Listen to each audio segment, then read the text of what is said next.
ரொம்ப ரொம்ப முக்கியமான கேள்வியை மிஸ் பண்ணிடாதீங்க. இரு எண்களின் மீப்பெரும் பொது வகுத்தி 3, மீச்சிறு பொது மடங்கு 72, ஒரு எண் 24 எனில் மற்றொரு எண்ணை காண்க அப்படின்னு சொல்லிட்டு டிஎன்பிஎஸ்சி குரூப் 4 2024 கேட்டிருக்காங்க. ரொம்ப ரொம்ப ஈஸி. கொஷினில் எல்சிஎம், ஹெச்சிஎஃப், ஒரு எண் மற்றொரு எண் இந்த 4 விஷயம் இருந்தால் நமக்கான ஃபார்முலா என்ன அப்படின்னா A/B = LCM × HCF.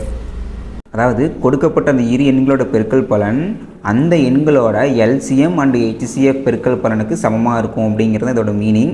ஒரு எண் கொடுத்துருக்காங்க 24, மற்றொரு எண் தெரியாது, LCM 3, HCF 72.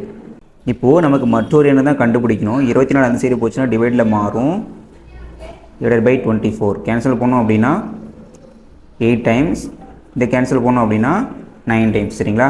அந்த மற்றொரு எண் 9 தான். ஸோ அவ்வளோதான், ரொம்ப ரொம்ப ஈஸி. இதுதான் உங்களுக்கான கேள்வி.